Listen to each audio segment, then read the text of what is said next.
여러분, 젊었을 때는 동창 모임이 많았죠?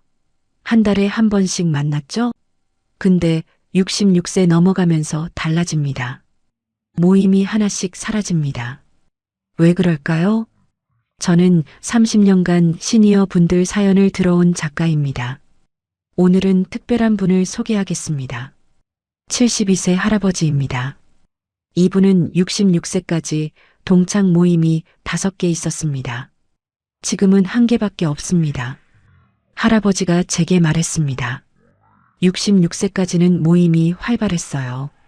초등학교, 중학교, 고등학교, 대학교, 직장 동기 모임 5개였어요. 근데 지금은 고등학교 모임 하나만 남았어요. 나머지는 다 없어졌어요. 저는 할아버지한테 물었습니다. 왜 없어졌나요? 무슨 일이 있었나요? 할아버지가 대답했습니다. 이유가 10가지 있어요. 하나하나 설명해 드릴게요. 오늘은 72세 할아버지가 말하는 66세 이후 동창 모임이 사라지는 이유 10가지를 말씀드리겠습니다. 여러분도 공감하실 겁니다. 슬프지만 현실입니다. 여러분이 지금 60대 초반이시라면 미리 아세요. 66세 넘어가면 이런 일이 생깁니다. 준비하세요. 첫 번째 이유, 친구들이 하나둘씩 돌아가시기 때문입니다. 할아버지가 말했습니다. 첫 번째 이유는 친구들이 돌아가셔서예요. 제일 슬픈 이유예요. 66세부터 친구들이 하나씩 떠나가요. 할아버지는 66세 때 동창 모임 친구가 50명 정도 있었습니다. 초등학교 10명, 중학교 8명, 고등학교 15명, 대학교 12명, 직장 동기 5명이었습니다. 67세에 초등학교 동창 1명이 돌아가셨습니다. 암이었습니다. 6개월 투병하다가 갔습니다. 할아버지는 장례식장에 갔습니다. 슬펐습니다. 이렇게 먼저 가다니 했습니다. 68세에 대학교 동창 1명이 돌아가셨습니다. 심장마비였습니다. 갑자기 갔습니다. 아침에 일어나다가 쓰러졌습니다. 병원에 갔지만 이미 늦었습니다. 할아버지는 충격받았습니다. 69세에 중학교 동창 1명이 돌아가셨습니다. 뇌졸중이었습니다. 쓰러져서 3개월 누워 있다가 갔습니다. 할아버지는 병문안을 갔습니다. 친구가 말도 못했습니다. 눈물만 흘렸습니다. 70세에 직장 동기 1명이 돌아가셨습니다. 폐암이었습니다. 담배를 많이 피웠습니다. 1년 투병하다가 갔습니다. 할아버지는 자주 병문안 갔습니다. 마지막 날도 갔습니다. 먼저 가지마 했습니다. 친구는 미소만 지었습니다. 71세에 고등학교 동창 2명이 돌아가셨습니다. 1명은 당뇨 합병증이었습니다. 1명은 교통사고였습니다. 할아버지는 2번 장례식장에 갔습니다. 한 달 사이에요. 너무 슬펐습니다. 6년 동안 6명이 갔습니다. 50명 중 6명입니다. 12%입니다. 할아버지가 말했습니다. 친구들이 하나씩 떠나가니까 모임이 무너져요. 사람이 줄어들잖아요. 분위기도 무거워져요. 초등학교 동창 모임은 10명이었는데 1명 가니까 9명 됐어요. 적어졌어요. 모임할 때마다 빈자리가 보여요. 슬퍼요. 그래서 자주 안 만나게 돼요. 직장 동기 모임은 5명이었는데 1명 가니까 4명 됐어요. 더 적어요. 모임하기 민망해요. 4명이 뭐 하겠어요. 결국 없어졌어요. 통계를 봤습니다. 66세부터 72세까지 6년간 평균 사망률은 동창 모임 구성원의 11.3%입니다. 할아버지 경험과 비슷합니다. 할아버지는 눈물을 글썽였습니다. 친구들 떠나보내는 게 제일 슬퍼요. 어릴 때부터 알던 친구들인데요. 같이 놀던 친구들인데요. 하나씩 가요. 저만 남는 것 같아요. 2번째 이유, 건강이 안 좋아져서 못 나오기 때문입니다. 할아버지가 말했습니다. 두 번째 이유는 건강 때문이에요. 친구들이 아파요. 모임에 못 나와요. 66세 넘어가면 다들 어딘가 아파요. 할아버지 동창 중에 건강한 사람이 얼마나 될까요? 할아버지가 계산했습니다. 10명 중에 완전히 건강한 사람은 10명 정도예요. 20%밖에 안 돼요. 나머지 40명은 다 어딘가 아파요. 당뇨, 고혈압, 관절염, 심장병, 암 다 있어요. 약 먹고 병원 다녀요. 할아버지는 친구들 상황을 설명했습니다. 초등학교 동창원은 무릎이 안 좋아요. 관절염이에요. 걷기 힘들어요. 모임 장소까지 못 와요. 집에만 있어요. 중학교 동창 B는 당뇨가 심해요. 합병증이 왔어요. 눈이 잘 안 보여요. 혼자 외출 못해요. 가족이 데려다 줘야 하는데 매번 부탁하기 미안하대요. 고등학교 동창 C는 심장이 안 좋아요. 스텐트 시술 받았어요. 무리하면 안 된대요. 모임 가면 술 마시고 떠들잖아요. 부담된대요. 안 나와요. 대학교 동창 D는 암 치료 중이에요. 항암 치료 받아요. 힘들어요. 모임 나올 기력이 없대요. 집에서 쉬어야 한대요. 직장 동기는 뇌졸중 왔었어요. 다행히 살았는데 한쪽이 불편해요. 말도 어눌해요. 사람들 만나기 싫대요. 부끄럽대요. 할아버지가 말했습니다. 66세 넘어가면 건강한 사람이 정말 적어요. 다들 어딘가 아파요. 모임 나오고 싶어도 못 나와요. 몸이 안 따라줘요. 초등학교 동창 모임은 10명인데 건강해서 나오는 사람이 6명이에요. 4명은 아파서 못 나와요. 매번 6명만 만나요. 적어요. 중학교 동창 모임은 8명인데 나오는 사람이 5명이에요. 3명은 아파서 못 나와요. 고등학교 동창 모임은 15명인데 나오는 사람이 10명이에요. 5명은 못 나와요. 통계를 봤습니다. 70대 초반의 만성질환 보유율은 89.2%입니다. 10명 중 9명이 아픕니다. 할아버지는 한숨을 쉬었습니다. 건강해야 모임도 나가요. 아프면 못 나가요. 친구들 만나고 싶어도 몸이 안 돼요. 그래서 모임이 점점 줄어들어요. 세 번째 이유, 경제적으로 부담되기 때문입니다. 할아버지가 말했습니다. 세 번째 이유는 돈 때문이에요. 모임 나가면 돈이 들어요. 66세 넘어가면 수입이 없잖아요. 연금밖에 없어요. 부담돼요. 할아버지는 모임 비용을 계산했습니다. 한 번 모임 나가면 얼마 들까요? 최소 3만 원이에요. 밥값 2만 원, 커피값 5천 원, 교통비 5천 원이요. 한 달에 한 번씩 5개 모임 나가면 15만 원이에요. 1년이면 180만 원이에요. 적은 돈이 아니에요. 할아버지는 친구들 상황을 설명했습니다. 친구 중에 형편이 안 좋은 사람들이 있어요. 연금이 적어요. 한 달에 50만 원, 60만 원 받아요. 생활비도 부족해요. 그런 친구들은 모임 나오기 부담돼요. 3만 원이 아까워요. 밥 먹자 하면 나는 괜찮아 해요. 안 나와요. 돈 때문이에요. 할아버지는 실제 사례를 말했습니다. 중학교 동창 F는 형편이 안 좋아요. 자영업 하다가 망했어요. 연금도 적어요. 저축도 별로 없어요. 모임 나오면 돈 써야 하잖아요.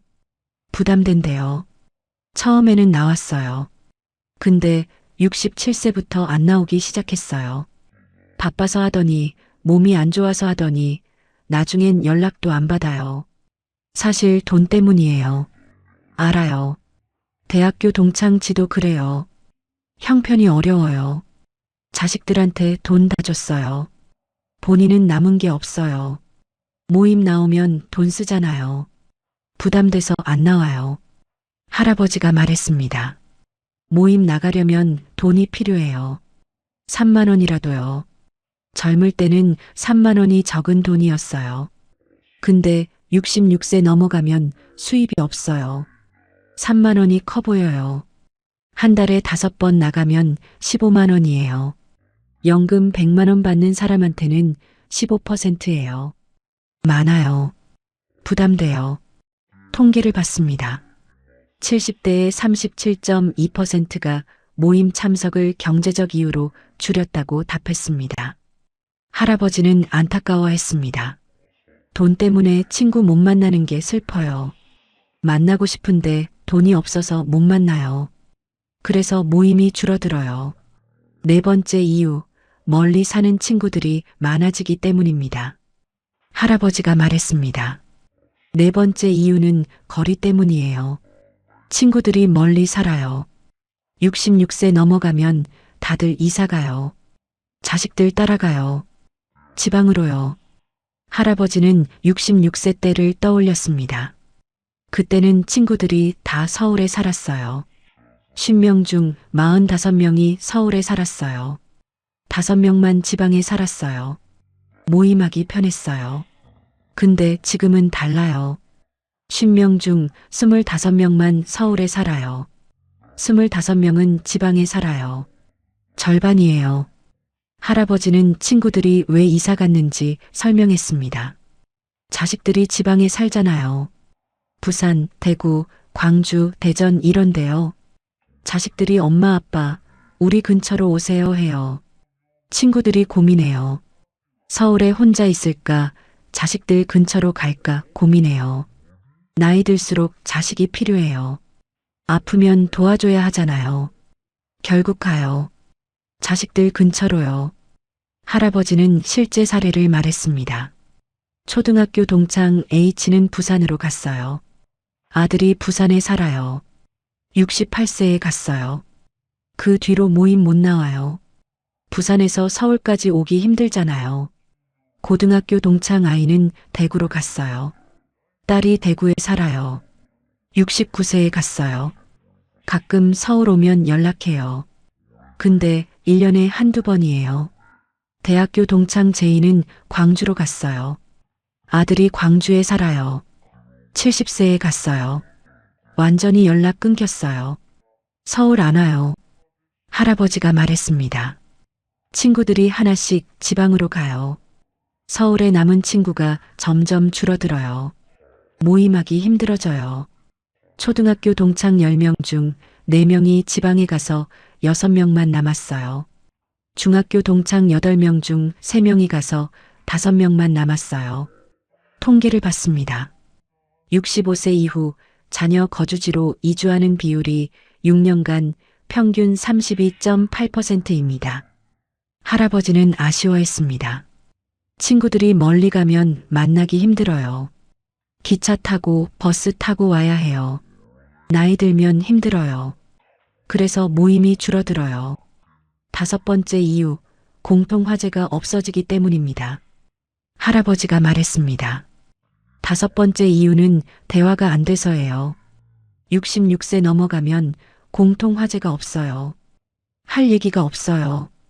할아버지는 젊었을 때를 떠올렸습니다. 40대, 50대 때는 할 얘기가 많았어요. 직장 얘기, 자식 얘기, 돈 버는 얘기, 집 사는 얘기 했어요. 2시간, 3시간 떠들었어요. 재미있었어요. 근데 66세 넘어가면 달라요. 직장은 다 은퇴했어요. 할 얘기가 없어요. 자식들은 다 컸어요. 할 얘기가 없어요. 돈 버는 얘기도 없어요. 다 은퇴했으니까요.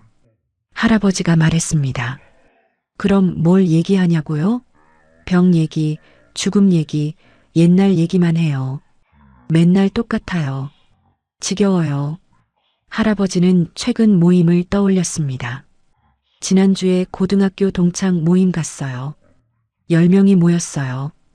밥 먹으면서 얘기했어요. 무슨 얘기했을까요? 친구 K가 말했어요. 나 요즘 무릎이 아파서 병원 다녀 했어요. 친구 L이 말했어요. 나는 당뇨약 먹어. 혈당이 높아 했어요. 친구 M이 말했어요. 나는 고혈압약 먹어. 혈압이 안 내려가 했어요. 30분 동안 병 얘기만 했어요. 무릎, 당뇨, 고혈압, 심장, 위, 간 얘기만 했어요. 지겨웠어요. 듣기 싫었어요. 근데 저도 얘기했어요. 제 병 얘기를요. 할 얘기가 그것밖에 없었어요. 그 다음엔 뭘 얘기했을까요? 누가 죽었다는 얘기예요. 너 들었어? 오오이가 지난달에 갔대 진짜? 몰랐네. 무슨 병이었어? 암이래. 6개월 투병했대 이런 얘기요. 20분 동안 죽은 친구들 얘기했어요. 누가 언제 어떻게 갔는지요. 우울했어요. 슬펐어요. 근데 다른 할 얘기가 없었어요. 그 다음엔 옛날 얘기했어요. 고등학교 때 기억나? 우리 선생님이 수학여행 갔을 때, 축제 때, 50년 전 얘기요. 맨날 하는 얘기예요.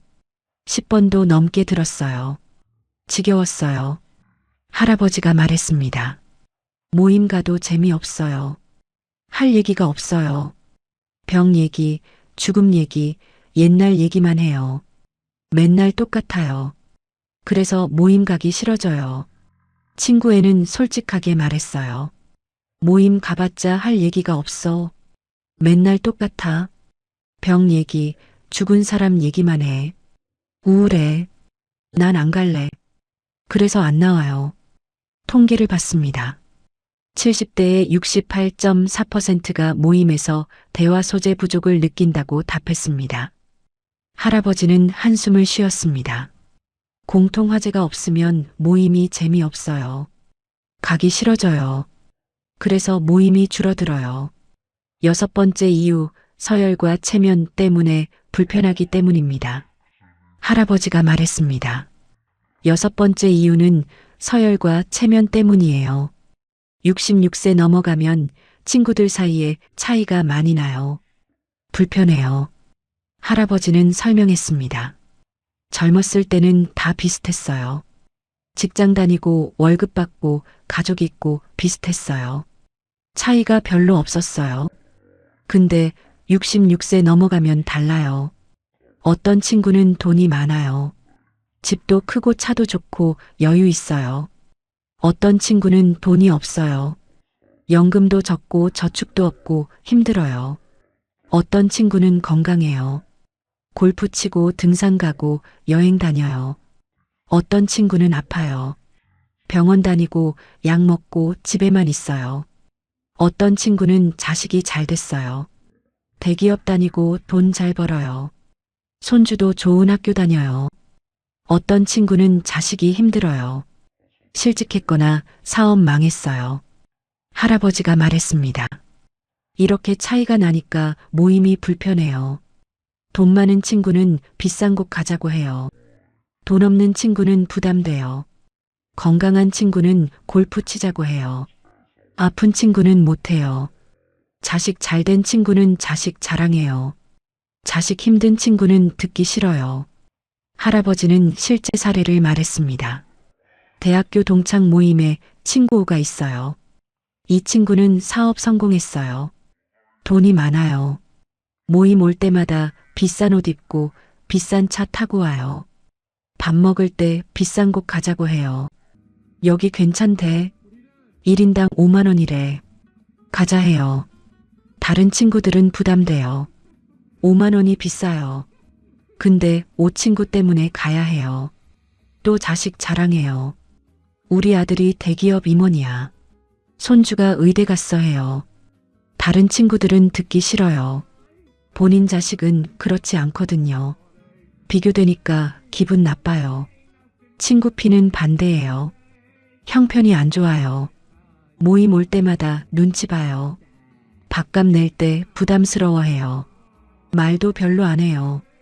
위축돼 있어요. 할아버지가 말했습니다. 이렇게 차이가 나니까 모임이 불편해요. 서로 눈치 보게 돼요. 오는 피를 무시하는 것 같고 피는 오한테 주눅 들고요. 그래서 모임이 재미없어요. 평등하지 않아요. 젊었을 때는 다 평등했는데요. 이제는 아니에요. 차이가 있어요. 불편해요. 통계를 봤습니다. 70대의 43.7%가 동창 모임에서 경제적 차이로 인한 불편함을 느낀다고 답했습니다. 할아버지는 쓸쓸하게 말했습니다. 서열과 체면 때문에 모임이 불편해요. 그래서 안 나가게 돼요. 모임이 줄어들어요. 7번째 이유, 배우자가 싫어하기 때문입니다. 할아버지가 말했습니다. 7번째 이유는 배우자 때문이에요. 아내가 싫어해요. 모임 가는 걸요. 66세 넘어가면 아내 눈치 보게 돼요. 할아버지는 웃으면서 말했습니다. 젊었을 때는 아내가 뭐라고 안 했어요.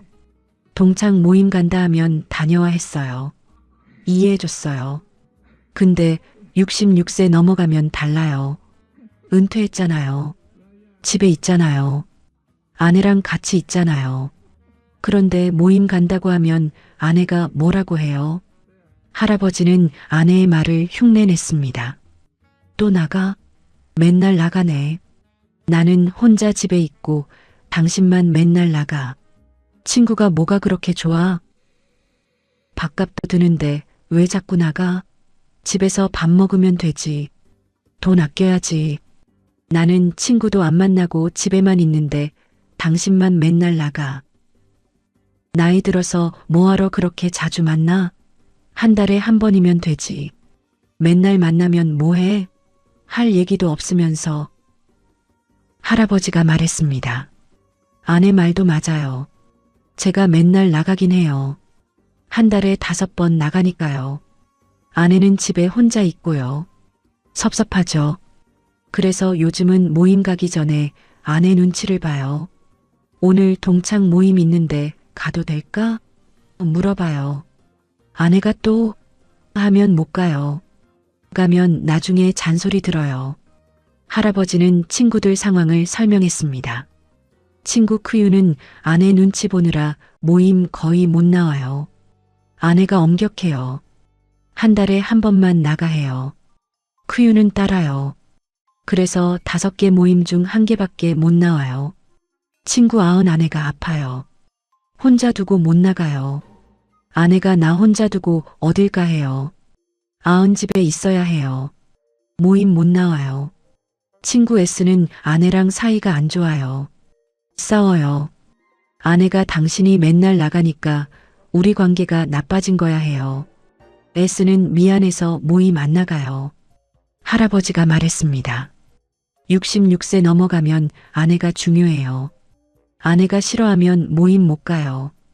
아내 눈치 봐야 해요. 그래서 모임이 줄어들어요. 통계를 봤습니다. 70대 남성의 52.3%가 배우자 의견 때문에 모임 횟수를 줄였다고 답했습니다. 할아버지는 쓸쓸하게 웃었습니다. 아내가 행복해야 제가 행복해요. 그래서 모임을 줄였어요. 아내한테 미안하니까요. 8번째 이유, 모임 주도하던 사람이 없어지기 때문입니다. 할아버지가 말했습니다. 8번째 이유는 총무가 없어져서예요. 모임을 주도하던 사람이 없어지면 모임이 무너져요. 할아버지는 설명했습니다. 모임마다 중심 인물이 있어요. 총무예요. 연락하고 장소 정하고 돈 걷고 하는 사람이요. 이 사람이 중요해요. 총무가 다음 주 토요일에 만나요. 오후 식당에서요. 1인당 3만 원이에요 하면 사람들이 모여요. 총무가 없으면 모임이 안 돼요. 할아버지는 자기 경험을 말했습니다. 제 초등학교 동창 모임 총무는 친구 T였어요. 이 친구가 60세부터 총무 맡았어요. 열심히 했어요. 한 달에 한 번씩 연락했어요. 10년 동안 했어요.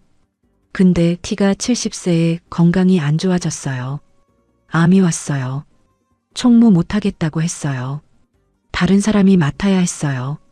근데 아무도 안 했어요. 친구 유한테 부탁했어요. 내가 좀 해줘 했어요. 유가 거절했어요. 나는 귀찮아. 못해 했어요. 친구 B한테 부탁했어요. B도 거절했어요. 나는 컴퓨터를 못해. 카톡을 잘 못해 했어요. 결국 아무도 안 했어요.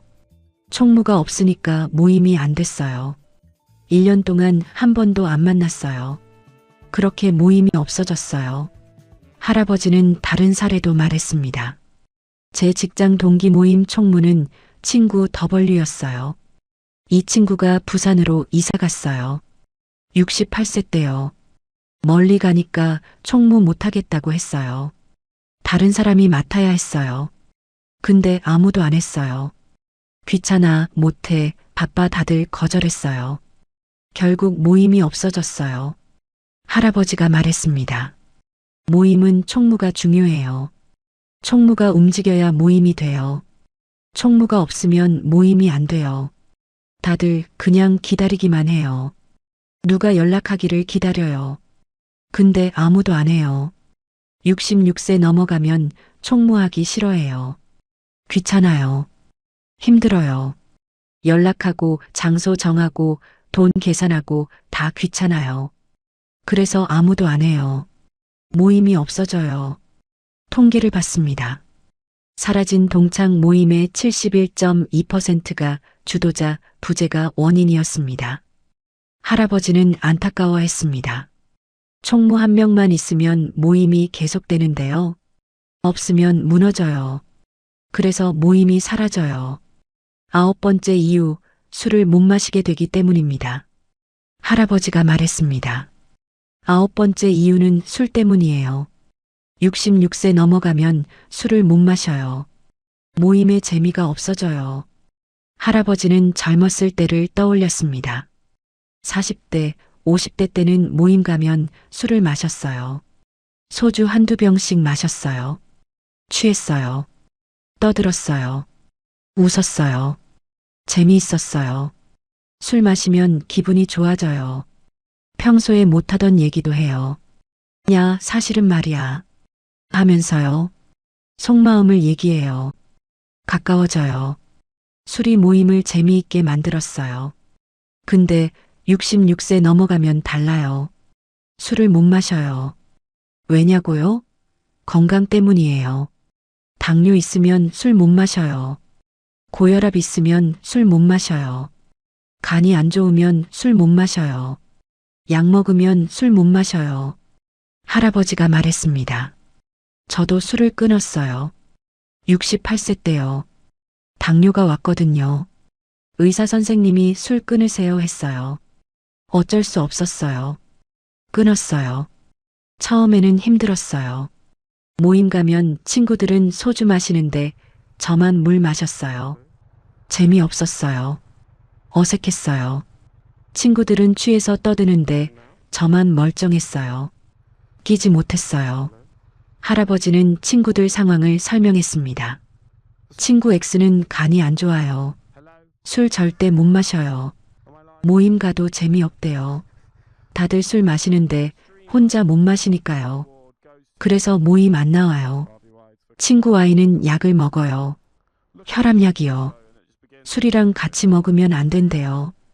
위험하대요. 그래서 술 못 마셔요. 모임 가도 재미없어요. 안 나와요. 친구지는 예전에 술을 정말 좋아했어요. 모임만 가면 소주 2병씩 마셨어요. 근데 70세에 몸이 안 좋아졌어요. 술 끊었어요. 모임 재미가 없어졌대요. 안 나와요. 할아버지가 말했습니다.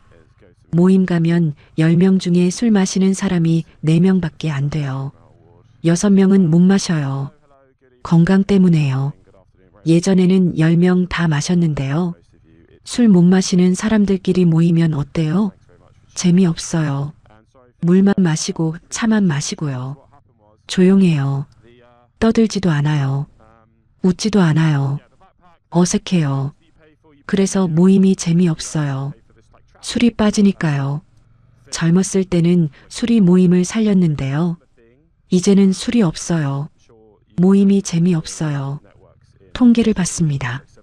70대의 64.8%가 건강상 이유로 음주를 중단하거나 줄였습니다. 할아버지는 쓸쓸하게 말했습니다. 술 못 마시니까 모임이 재미없어요. 그래서 안 나가게 돼요. 모임이 사라져요. 10번째 이유, 마음이 외로워지고 우울해지기 때문입니다. 할아버지가 말했습니다. 10번째 이유는 마음 때문이에요. 66세 넘어가면 외로워요. 우울해요. 모임 가고 싶은 마음이 없어져요. 할아버지는 자신의 마음을 설명했습니다. 젊었을 때는 활기찼어요. 친구들 만나고 싶었어요. 떠들고 싶었어요. 웃고 싶었어요. 그래서 모임 가는 게 즐거웠어요.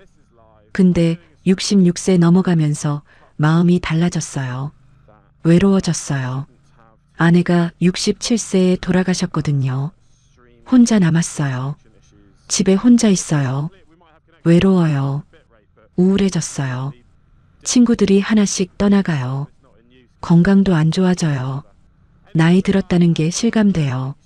죽음이 가까워졌다는 게 느껴져요. 우울해요. 할아버지가 말했습니다. 이렇게 외롭고 우울하니까 모임 가기가 힘들어요. 준비하기가 힘들어요. 옷 갈아입고 나가는 게 귀찮아요. 사람들 만나는 게 부담돼요. 모임 가면 에너지가 필요해요.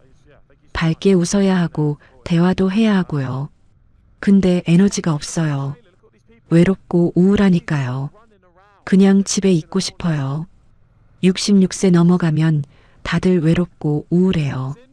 배우자 잃거나 건강 잃거나 자식들 멀리 살거나요.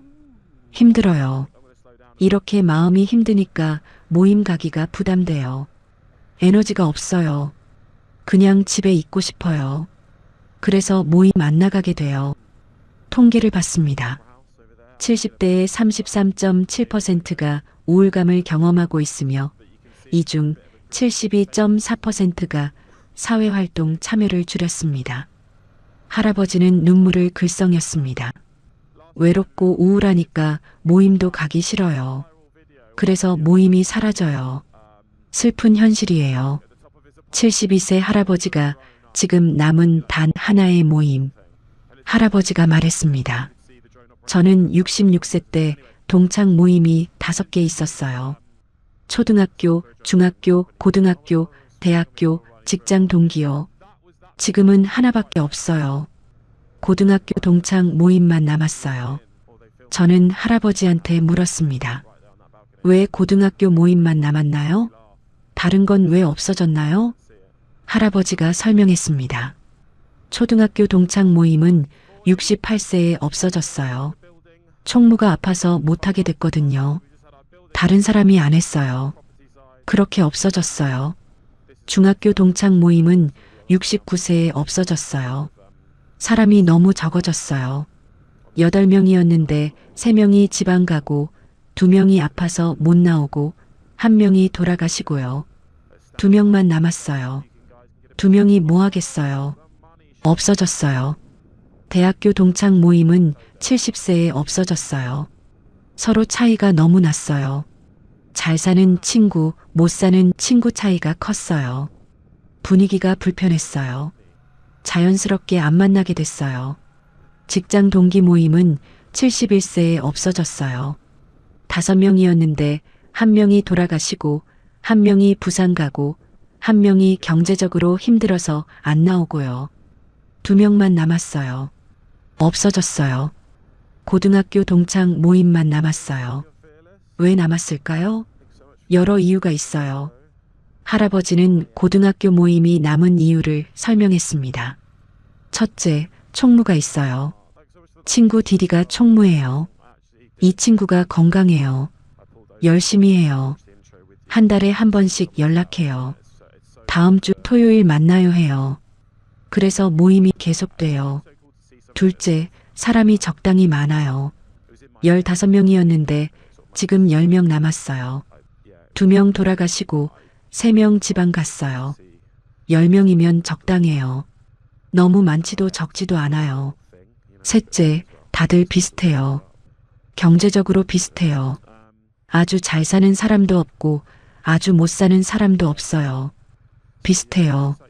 불편하지 않아요. 넷째, 장소가 가까워요. 다들 서울에 살아요. 10명 다요. 지방 간 사람이 없어요. 가까우니까 만나기 편해요. 다섯째, 분위기가 좋아요. 서로 배려해요. 아픈 친구 있으면 걱정해줘요. 경제적으로 힘든 친구 있으면 배려해요. 비싼 곳 안 가고 적당한 곳 가요. 할아버지가 말했습니다. 이런 이유들로 고등학교 모임만 남았어요. 한 달에 한 번씩 만나요. 토요일 점심에 만나요. 밥 먹고 커피 마시고 2시간 있다가 헤어져요. 많이 떠들지 않아요. 조용히 밥 먹어요. 병 얘기 조금 하고요. 옛날 얘기 조금 하고요. 그렇게 2시간 있다가 헤어져요. 재미있냐고요? 글쎄요. 재미있지는 않아요. 근데 위로가 돼요. 혼자 사니까 외로운데 친구들 보면 덜 외로워요. 나만 늙은 게 아니구나 싶어요. 위안이 돼요. 그래서 계속 나가요. 한 달에 한 번이요. 이 모임도 언젠가는 없어지겠죠. 누가 돌아가시거나 총무가 못하게 되거나 사람이 너무 적어지면요. 근데 지금은 있어요. 감사해요. 통계를 봤습니다. 70대 이상의 경우 유지되는 동창 모임은 평균 1.2개입니다. 대부분 한두 개만 남습니다. 할아버지는 쓸쓸하게 미소 지었습니다. 5개 있던 모임이 하나만 남았어요. 슬프지만 현실이에요. 이것마저 없어지면 정말 외로울 것 같아요. 전문가들이 말하는 66세 이후 모임의 변화. 저는 노년학 전문가들을 만났습니다.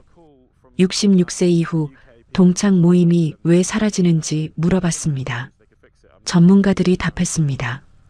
A 전문가는 35년 경력의 노년학 교수입니다. 66세 이후 동창 모임이 급격히 줄어드는 건 자연스러운 현상이에요. 여러 이유가 있어요. 첫째, 생물학적 변화예요. 건강이 나빠져요. 사망률도 높아져요. 모임 구성원이 줄어들어요. 둘째, 경제적 변화예요. 은퇴하면 수입이 없어요. 모임 나가기 부담돼요. 셋째, 지리적 변화예요. 자식들 따라 이사가요. 멀리 떨어져요. 만나기 힘들어요. 넷째, 심리적 변화예요. 외롭고 우울해져요. 사회활동 의욕이 떨어져요. 비전문가는 30년 경력의 사회학 교수입니다. 동창 모임은 젊었을 때의 유산이에요. 40대, 50대 때 만들어진 관계죠. 근데 66세 넘어가면 유지하기 힘들어요. 왜냐고요? 공통점이 사라지니까요. 젊었을 때는 직장, 자식, 미래 등 공통 화제가 많았어요. 근데 나이 들면 각자 상황이 달라져요. 건강, 경제, 가족 상황이 다 달라요. 공통점이 없어요. 그래서 모임이 불편해져요. 대화가 안 돼요. 서로 비교하게 돼요. 불편해요. 자연스럽게 모임이 줄어들어요. C 전문가는 40년 경력의 심리학 교수입니다. 66세 이후에는 관계의 질이 중요해요. 양이 아니라요. 많은 사람 만나는 게 아니라 진짜 가까운 몇 명만 만나는 게 중요해요. 동창 모임은 대부분 의무적이에요. 동창이니까 만나야지 하는 거죠. 진짜 가까운 건 아니에요. 나이 들면 이런 의무적 만남이 부담돼요. 줄어들어요. 대신 정말 가까운 친구 2-3명하고만 자주 만나요. 이게 더 의미 있어요. 양보다 질이에요. 전문가들의 결론은 이랬습니다. 66세 이후 동창 모임이 사라지는 건 자연스러워요. 슬프지만 당연해요. 대신 진짜 가까운 친구들과의 관계를 유지하세요. 그게 더 중요해요. 72세 할아버지의 마지막 당부. 할아버지는 저를 똑바로 쳐다봤습니다. 눈빛이 쓸쓸했습니다. 72년을 살아온 사람의 외로움이 느껴졌습니다. 천천히 말했습니다. 저는 66세 때 동창 모임이 5개 있었어요. 초등학교, 중학교, 고등학교, 대학교, 직장 동기요. 지금은 하나밖에 없어요. 고등학교 모임만요. 왜 없어졌냐고요? 10가지 이유가 있었어요. 친구들이 돌아가시고 건강이 안 좋아지고 돈이 부담되고 멀리 살고 할 얘기가 없고 서열 때문에 불편하고 배우자가 싫어하고 총무가 없어지고 술을 못 마시고 마음이 우울해졌어요. 이 10가지 이유로 모임이 하나씩 사라졌어요. 슬펐어요. 외로웠어요. 젊었을 때는 친구들이 많았는데 지금은 거의 없어요. 할아버지는 눈물을 글썽였습니다. 친구들이 하나씩 떠나가는 걸 보면서 깨달았어요. 인생은 혼자 오고 혼자 가는 거구나. 친구들도 영원하지 않구나. 모임도 영원하지 않구나. 슬프지만 받아들여야 해요. 66세 넘어가면 이런 일이 생겨요. 자연스러운 거예요. 누구나 겪는 거예요. 할아버지는 당부했습니다. 여러분이 지금 60대 초반이시면 미리 준비하세요. 66세 넘어가면 모임이 줄어들어요. 알고 계세요. 진짜 가까운 친구 2-3명 만드세요. 동창 모임에서요. 모임 없어져도 그 친구들은 남아요. 일주일에 한 번씩 만나세요. 전화하세요. 관계 유지하세요. 새로운 친구도 만드세요. 복지관 가세요. 취미 배우세요. 봉사하세요. 거기서 새 친구 만나세요. 70대 친구들이요. 비슷한 처지니까 잘 통해요. 배우자를 소중히 하세요. 친구들 떠나도 배우자는 있어요. 배우자가 제일 중요한 친구예요. 같이 시간 보내세요. 여행 가세요. 산책하세요. 사랑하세요. 혼자 있는 법을 배우세요. 나이 들면 혼자 있을 때가 많아요. 친구도 없고 배우자도 없으면 혼자예요. 혼자 있어도 괜찮도록 준비하세요. 취미 가지세요. 책 읽고 영화 보고 산책하세요. 그리고 지금 모임이 있으면 감사하세요. 당연하게 생각하지 마세요. 친구들 건강할 때 자주 만나세요. 나중에는 못 만나요. 지금 만나세요. 할아버지는 한숨을 쉬었습니다. 저는 66세 때 5개 모임이 있었을 때 감사할 줄 몰랐어요. 당연하게 생각했어요. 언제든지 만날 수 있지 했어요. 근데 아니었어요. 하나씩 없어졌어요. 지금은 하나밖에 없어요. 그때 더 자주 만날 걸, 더 감사할 걸 후회돼요. 여러분은 저처럼 후회하지 마세요. 지금 있는 모임 소중히 하세요. 친구들 자주 만나세요. 감사하세요. 나중에 없어져요. 할아버지는 제 손을 잡았습니다. 동창 모임이 사라지는 건 슬퍼요. 외로워요. 근데 준비하면 괜찮아요. 진짜 친구 만들고, 새 친구 만들고, 배우자 소중히 하고, 혼자 있는 법 배우면 괜찮아요. 여러분의 노년이 외롭지 않기를 바랍니다. 친구들이 있기를 바랍니다. 모임이 있기를 바랍니다. 그리고 없어져도 괜찮을 만큼 준비되어 있기를 바랍니다. 저는 고개를 끄덕였습니다. 할아버지 이야기 꼭 전하겠습니다. 할아버지는 쓸쓸하게 미소 지었습니다. 고마워요. 많은 분들이 준비했으면 좋겠어요. 66세 넘어가서 외롭지 않았으면 좋겠어요. 친구가 있었으면 좋겠어요. 여러분, 72세 할아버지 이야기 들으셨죠? 진심이에요. 66세 넘어가면 동창 모임이 사라져요. 10가지 이유가 있어요. 준비하세요. 진짜 친구 만들고, 새 친구 만들고, 배우자 소중히 하고, 혼자 있는 법 배우세요. 그리고 지금 모임이 있으면 감사하세요. 자주 만나세요. 소중히 하세요. 나중에 없어져도 괜찮도록 준비하세요. 외롭지 않도록요. 30년 차 시니어 사연 작가가 72세 할아버지의 외로움과 지혜를 담아 생명을 걸고 전합니다. 고맙습니다.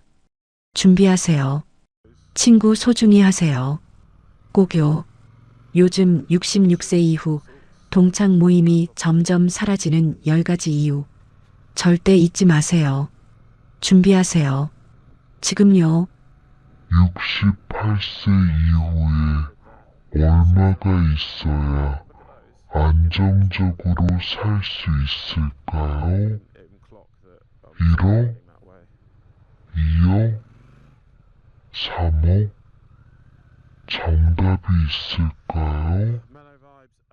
저는 30년간 시니어 분들 사연을 들어온 작가입니다. 오늘은 특별한 분을 소개하겠습니다. 75세 할아버지입니다. 이분은 68세 때 준비한 금액으로 지금까지 안정적으로 살고 계십니다. 할아버지가 제게 말했습니다. 68세 때 2억 5천만 원이 있었어요. 지금 75세인데 아직 2억 2천만 원 있어요. 안정적이에요. 돈 걱정 없어요. 저는 할아버지한테 물었습니다. 왜 2억 5천만 원이었나요? 왜 그 금액이 필요했나요? 할아버지가 대답했습니다. 이유가 10가지 있어요. 하나하나 설명해 드릴게요. 오늘은 75세 할아버지가 말하는 68세 이후 꼭 필요한 금액과 그 이유 10가지를 말씀드리겠습니다. 여러분도 이 금액을 준비하시면 안정적으로 살 수 있습니다. 여러분이 지금 60대 초반이시라면 꼭 들어주세요. 68세 되기 전에 준비하셔야 합니다. 아직 젊으시다면 미리 계획하세요. 시간이 있을 때요. 먼저 할아버지가 말하는 금액을 공개하겠습니다. 2억 5천만 원입니다. 이 금액이 68세 때 필요합니다. 왜 필요할까요? 10가지 이유가 있습니다. 첫 번째 이유, 월 생활비 150만 원을 20년 써야 하니까요. 할아버지가 말했습니다. 첫 번째 이유는 월 생활비예요. 68세부터 88세까지 20년이에요. 혼자 사는데 한 달에 150만 원 필요해요. 20년이면 3억 6천만 원이에요. 할아버지는 혼자 삽니다. 아내가 67세에 돌아가셨습니다. 할아버지는 68세부터 혼자 살기 시작했습니다. 월 생활비를 계산했습니다. 항목별로요. 식비가 50만 원입니다. 한 달에요. 하루 일만 7천 원씩입니다. 아침, 점심, 저녁 해먹습니다. 가끔 외식합니다. 한 달에 50만 원이면 충분합니다. 의료비가 30만 원입니다. 한 달에요. 병원비 약값입니다. 당뇨약, 고혈압약을 먹습니다. 3개월마다 병원 갑니다. 검사 받습니다. 한 달 평균 30만원 듭니다. 주거비가 20만원입니다. 한 달에요. 관리비, 전기세, 가스비, 수도세입니다. 집은 본인 집이라 월세는 없습니다. 관리비만 나갑니다. 한 달 20만원입니다. 통신비가 5만원입니다. 핸드폰 요금입니다. 인터넷 요금입니다. 한 달 5만원입니다. 교통비가 10만원입니다. 버스, 지하철 탑니다. 택시도 가끔 탑니다. 한 달 10만원이면 충분합니다. 교재비가 15만원입니다. 친구들 만날 때 밥 사고 커피 사고 합니다. 한 달 15만원입니다. 문화비가 10만원입니다. 영화 보고 책 사고 합니다. 한 달 10만원입니다. 비상금이 10만원입니다. 갑자기 필요한 돈입니다. 한 달 10만원 모읍니다. 학기가 150만원입니다. 한 달에요. 1년이면 1800만원입니다. 20년이면 3억 6천만원입니다. 할아버지가 말했습니다. 근데 제가 2억 5천만원만 준비했어요. 3억 6천만원보다 적죠? 왜 그럴까요? 국민연금이 있어서예요.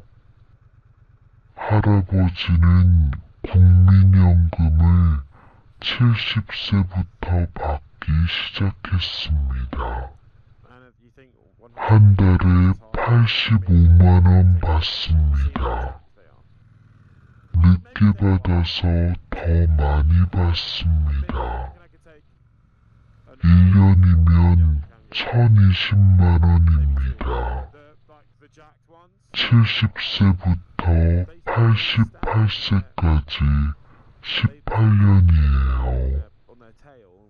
국민연금으로 1억 8천만원 받아요. 그러면 제가 준비할 돈은 3억 6천만원에서 1억 8천만원 빼면 1억 8천만원이에요. 근데 저는 2억 5천만원 준비했어요. 왜냐고요? 여유가 필요해서예요. 예상 못한 지출이 있을 수 있어요. 그래서 7천만원 더 준비했어요. 통계를 봤습니다. 68세 이후 혼자 사는 노인의 월 평균 생활비는 145만 원이었습니다. 할아버지 계산이 정확합니다. 두 번째 이유, 의료비가 나이 들수록 늘어나니까요. 할아버지가 말했습니다. 두 번째 이유는 의료비예요. 나이 들수록 아파요. 병원 자주 가요. 약도 많이 먹어요. 돈이 많이 들어요. 할아버지는 68세 때는 건강했습니다. 병원 자주 안 갔습니다. 한 달 의료비가 20만 원이었습니다. 근데 70세부터 늘기 시작했습니다. 70세에 당뇨가 왔습니다. 약을 먹기 시작했습니다. 3개월마다 병원 갑니다. 검사 받습니다. 의료비가 한 달 25만 원으로 늘었습니다. 72세에 고혈압이 왔습니다. 약을 또 먹기 시작했습니다. 의료비가 한 달 30만 원으로 늘었습니다. 74세에 무릎이 안 좋아졌습니다. 관절염입니다. 물리치료 받습니다. 주 2회 받습니다. 의료비가 한 달 35만 원으로 늘었습니다. 지금 75세입니다. 의료비가 한 달 40만 원 듭니다. 68세 때보다 2배 늘었습니다. 앞으로 더 늘 것 같습니다. 할아버지가 말했습니다. 처음 계획할 때는 의료비를 한 달 30만 원으로 잡았어요. 근데 지금 40만 원 들어요. 80세 되면 50만 원 들 것 같아요. 85세 되면 60만 원 들 것 같아요. 그래서 여유 자금이 필요해요. 의료비는 계획보다 더 들어요. 항상요. 그래서 2억 5천만 원 준비했어요. 2억만 준비했으면 부족했을 거예요. 통계를 봤습니다. 70대 초반 월 평균 의료비는 28만 원입니다. 70대 후반은 42만 원입니다. 80대 초반은 58만 원입니다. 나이 들수록 늘어납니다. 할아버지는 강조했습니다. 의료비를 과소평가하지 마세요. 생각보다 많이 들어요. 여유 있게 준비하세요. 안 그러면 나중에 힘들어요. 세 번째 이유, 집 수리비가 10년마다 크게 나가니까요. 할아버지가 말했습니다. 세 번째 이유는 집 수리비예요. 집이 낡아요. 10년마다 크게 고쳐야 해요. 돈이 많이 들어요. 할아버지 집은 30년 된 아파트입니다. 68세 때도 이미 25년 됐었습니다. 낡았습니다. 고칠 때가 많았습니다. 68세에 화장실을 고쳤습니다. 타일이 깨졌습니다. 변기가 낡았습니다. 세면대가 금이 갔습니다. 전부 교체했습니다. 500만 원 들었습니다. 70세에 보일러를 교체했습니다. 15년 된 보일러였습니다. 고장났습니다. 새 보일러로 바꿨습니다. 300만 원 들었습니다. 72세에 주방을 고쳤습니다. 싱크대가 낡았습니다. 수도꼭지가 새었습니다. 가스레인지가 고장났습니다. 전부 교체했습니다. 400만 원 들었습니다. 74세에 도배와 장판을 새로 했습니다. 벽지가 떨어졌습니다. 장판이 찢어졌습니다. 전체를 새로 했습니다. 300만 원 들었습니다. 7년 동안 1,500만 원이 나갔습니다.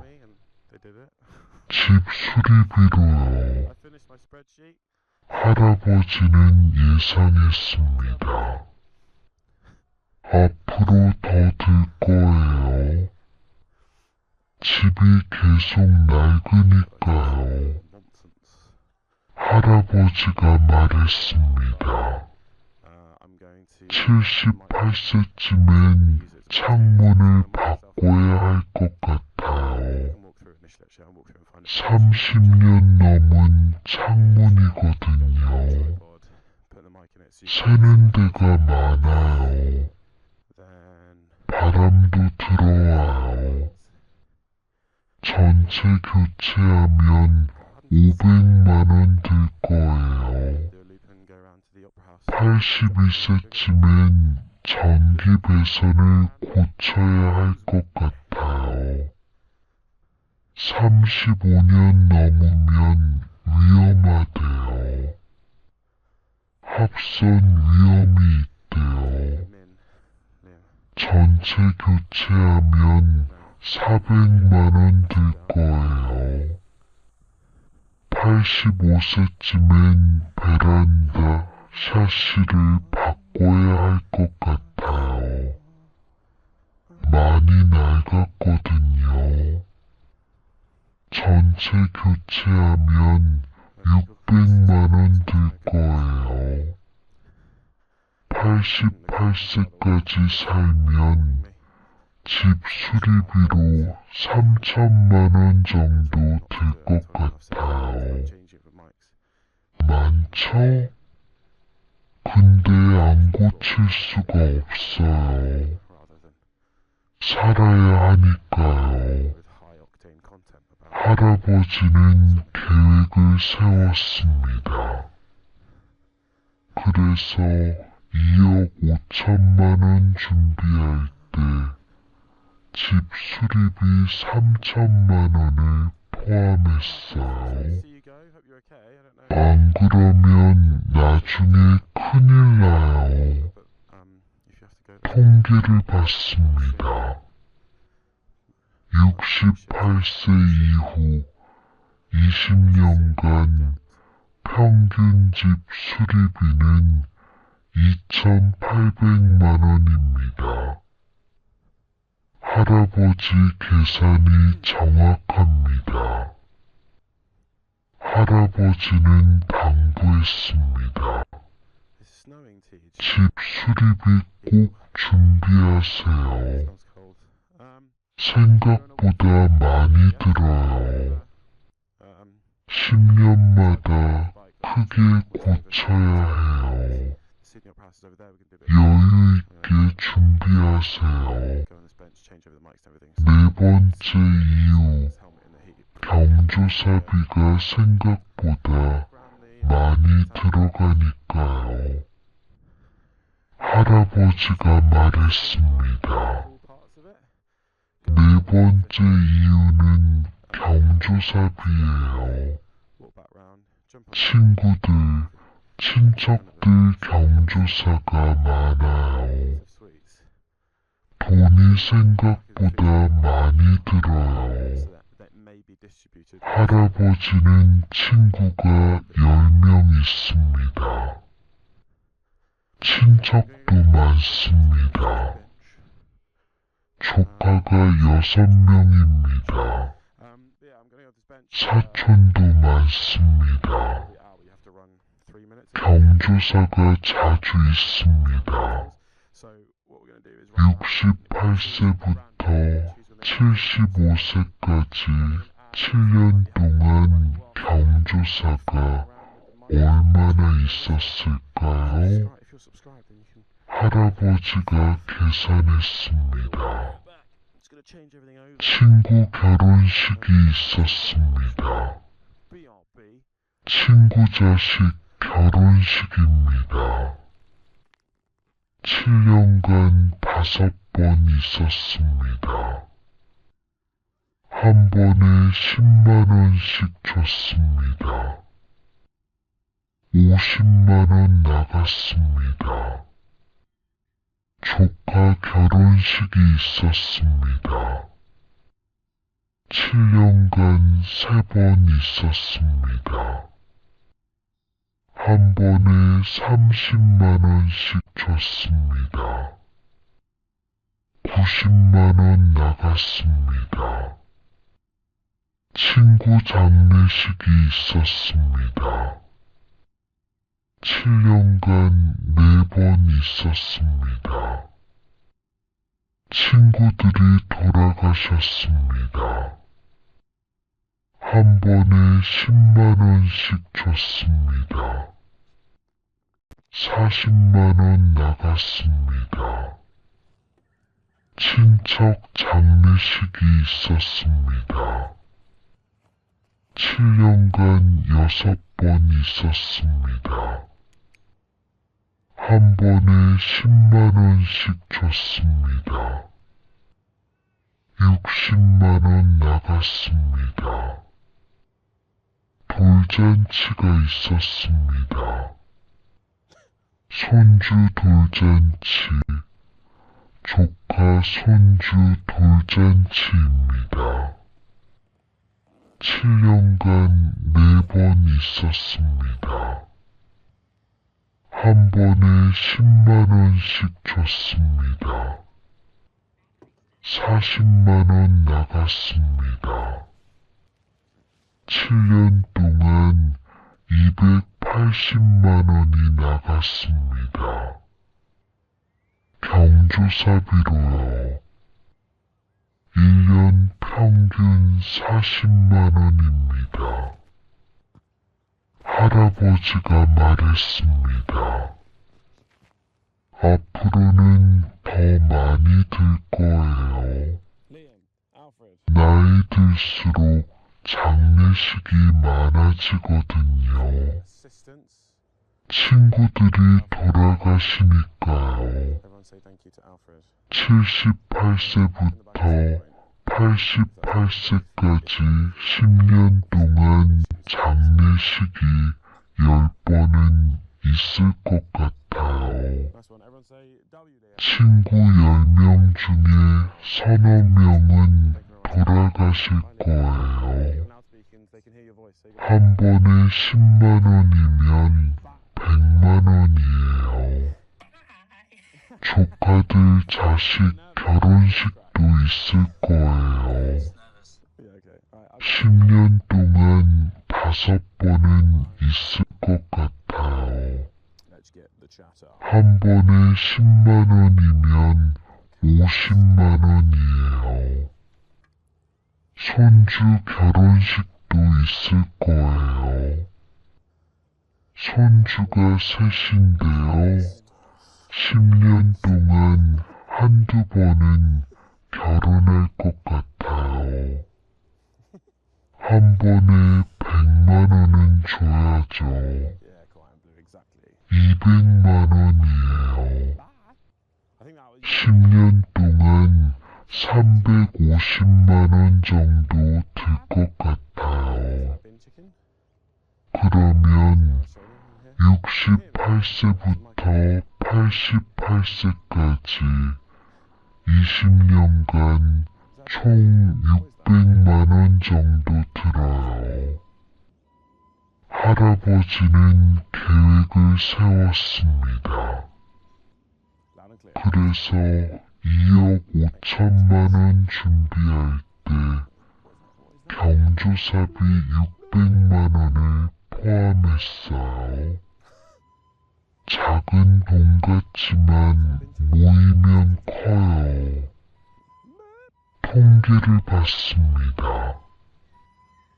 68세 이후 20년간 평균 경조사비는 550만 원입니다. 할아버지 계산이 정확합니다.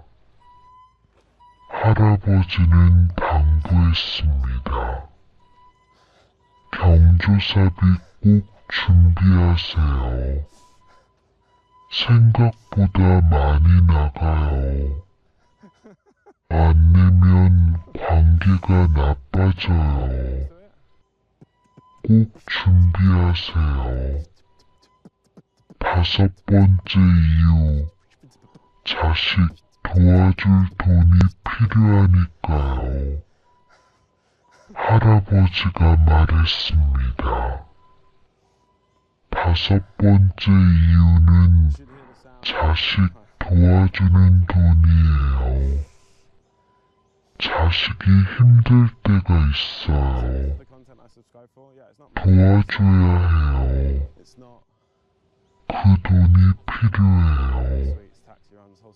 할아버지는 아들이 둘 있습니다. 큰아들, 작은아들입니다. 다들 결혼했습니다.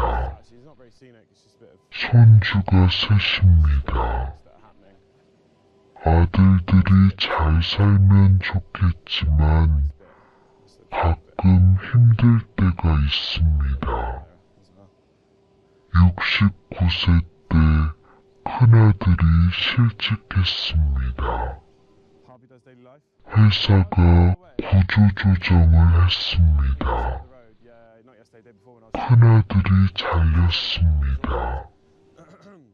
6개월 동안 일자리를 못 구했습니다. 생활비가 부족했습니다. 큰아들이 할아버지한테 전화했습니다. 아버지, 미안한데 300만 원만 빌려주세요. 생활비가 부족해요. 일자리 구하면 바로 갚을게요.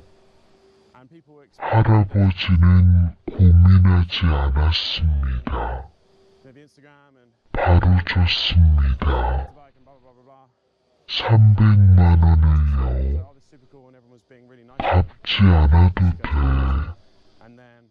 힘들 때니까 쓰렴. 했습니다.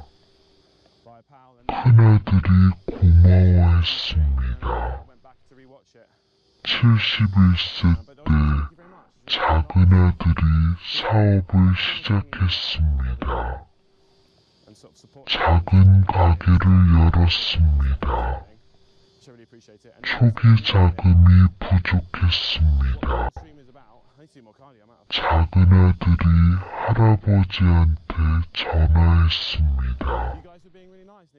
아버지, 500만 원만 도와주세요. 사업 시작하는데 돈이 부족해요. 할아버지는 또 고민하지 않았습니다. 바로 줬습니다. 500만 원을요. 열심히 해라. 잘 되길 바란다. 했습니다. 작은아들이 고마워했습니다. 73세 때 큰아들 딸이 대학에 갔습니다. 손녀입니다. 등록금이 비쌌습니다. 큰아들이 힘들어했습니다. 할아버지가 도와줬습니다. 200만 원을요. 손녀 공부 열심히 하라고 전해라. 했습니다. 7년 동안 1000만 원을 자식들한테 줬습니다. 도와준 겁니다. 할아버지는 후회하지 않습니다. 자식이 힘들 때 도와주는 게 당연하죠. 할아버지가 말했습니다. 앞으로도 도와줄 일이 있을 거예요. 손주들 결혼할 때요. 손주가 셋인데요. 한 명당 200만 원씩 주고 싶어요. 600만 원이에요. 그러면 68세부터 88세까지 20년간 자식한테 총 1600만 원 정도 줄 것 같아요. 많죠? 근데 줄 거예요. 자식이니까요. 할아버지는 원칙을 말했습니다. 근데 무한정 주지는 않아요. 총 자산의 10%까지만 줘요. 저는 68세 때 2억 5천만 원 있었어요. 10%는 2,500만 원이에요. 그 안에서만 줘요. 지금까지 1000만 원 줬어요. 앞으로 600만 원 더 줄 거예요. 합계 1,600만 원이에요. 2,500만 원 안에 들어요. 괜찮아요. 통계를 봤습니다. 68세 이후 20년간 자식 지원 평균 금액은 1,400만 원입니다. 할아버지 계산이 정확합니다. 할아버지는 당부했습니다. 자식 도와줄 돈 꼭 준비하세요. 근데 한도를 정하세요. 총 자산의 10%요. 그 이상 주면 나중에 내가 힘들어져요. 여섯 번째 이유, 여행 갈 돈이 필요하니까요. 할아버지가 말했습니다.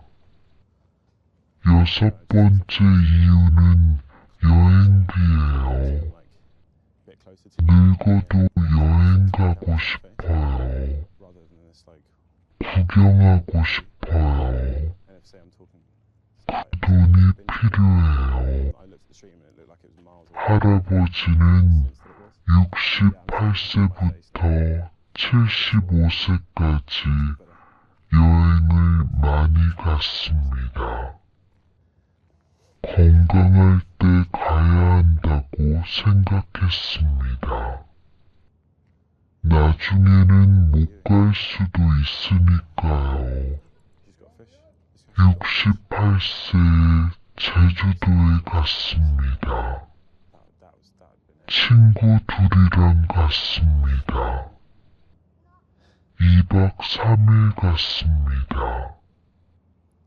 비행기, 숙박, 식사, 렌터카 다 해서 80만원 들었습니다.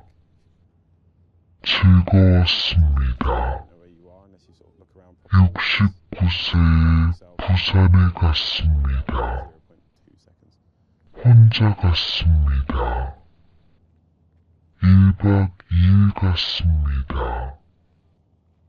기차, 숙박, 식사 다 해서 30만원 들었습니다. 바다를 봤습니다. 좋았습니다. 70세에 경주에 갔습니다. 친구랑 갔습니다. 1박 2일 갔습니다. 버스, 숙박, 식사 다 해서 25만원 들었습니다. 역사 유적을 봤습니다. 의미 있었습니다. 71세에 강릉에 갔습니다. 아들 가족과 갔습니다. 1박 2일 갔습니다. 차, 숙박, 식사 다 해서 40만원 들었습니다. 손주들이 좋아했습니다. 72세에 설악산에 갔습니다. 친구 셋이랑 갔습니다. 당일치기로 갔습니다. 버스, 식사 다 해서 10만원 들었습니다. 산을 봤습니다. 시원했습니다. 73세에 속초에 갔습니다. 혼자 갔습니다. 1박 2일 갔습니다. 버스, 숙박, 식사 다 해서 30만원 들었습니다. 회를 먹었습니다. 맛있었습니다. 74세에 전주에 갔습니다. 친구랑 갔습니다. 1박 2일 갔습니다. 버스, 숙박, 식사 다 해서 25만원 들었습니다. 한옥마을을 봤습니다. 예뻤습니다. 7년 동안 여행비로 240만 원을 썼습니다. 1년 평균 34만 원입니다. 많지 않습니다. 하지만 즐거웠습니다. 할아버지가 말했습니다. 78세까지는 계속 갈 거예요. 건강하면요. 1년에 한 번씩은 가고 싶어요. 30만 원씩만 쓸 거예요. 5년이면 150만 원이에요. 80세 넘으면 못 갈 것 같아요. 몸이 안 따라줄 것 같아요. 그러면 68세부터 78세까지 10년 동안 총 400만 원 정도 쓸 것 같아요. 할아버지는 강조했습니다. 여행비 꼭 준비하세요. 많이 안 들어요. 근데 정말 중요해요. 여행 가면 기분 전환돼요. 추억 쌓여요. 살아있다는 느낌이 들어요. 통계를 봤습니다. 68세 이후 건강할 때까지 평균 여행비는 350만 원입니다. 할아버지 계산이 정확합니다. 할아버지는 당부했습니다. 건강할 때 여행 가세요. 70대 초반까지요. 나중에는 못 가요. 돈 아깝다고 생각하지 마세요. 추억이 더 값져요. 7번째 이유, 비상금이 꼭 필요하니까요. 할아버지가 말했습니다. 7번째 이유는 비상금이에요. 갑자기 돈 쓸 일이 생겨요. 예상 못한 일이 생겨요. 그때 쓸 돈이 필요해요.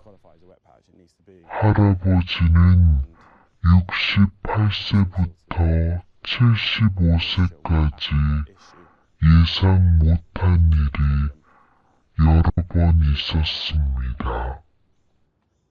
갑자기 돈을 써야 했습니다. 비상금이 없었으면 큰일 날 뻔했습니다. 69세 때 치아가 부러졌습니다. 딱딱한 것을 씹다가 부러졌습니다. 병원에 갔습니다. 임플란트를 해야 한다고 했습니다. 한 개에 150만 원이었습니다. 비싸지만 해야 했습니다. 비상금으로 냈습니다. 150만 원을요. 비상금이 없었으면 어떻게 했을까요? 빚을 내야 했을까요? 다행히 비상금이 있었습니다. 71세 때 냉장고가 고장났습니다. 15년 쓴 냉장고였습니다. 갑자기 안 돌아갔습니다. 수리기사가 왔습니다. 수리보다 새로 사는 게 나아요 했습니다. 새 냉장고를 샀습니다. 80만 원 들었습니다. 비상금으로 냈습니다. 비상금이 없었으면 어떻게 했을까요? 한여름에 냉장고 없이 지냈을까요? 다행히 비상금이 있었습니다. 73세 때 세탁기가 고장났습니다. 12년 쓴 세탁기였습니다. 물이 새기 시작했습니다. 수리기사가 왔습니다. 수리해도 또 고장날 거예요. 새로 사세요 했습니다. 새 세탁기를 샀습니다. 60만 원 들었습니다. 비상금으로 냈습니다. 빨래를 손으로 빨 수는 없었습니다. 82세인데요. 다행히 비상금이 있었습니다. 74세 때 보청기가 필요했습니다. 귀가 잘 안 들렸습니다.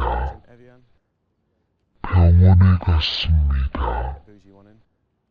보청기를 하세요 했습니다. 한 개에 200만 원이었습니다. 비쌌지만 필요했습니다. 비상금으로 냈습니다. 200만 원을요. 보청기를 하니까 잘 들렸습니다. 친구들이랑 대화할 수 있었습니다. 비상금이 없었으면 계속 못 들었을 겁니다. 7년 동안 비상금으로 490만 원을 썼습니다. 치아, 냉장고, 세탁기, 보청기요. 예상 못한 지출이었습니다. 하지만 꼭 필요한 지출이었습니다. 할아버지가 말했습니다. 앞으로도 예상 못한 일이 있을 거예요. TV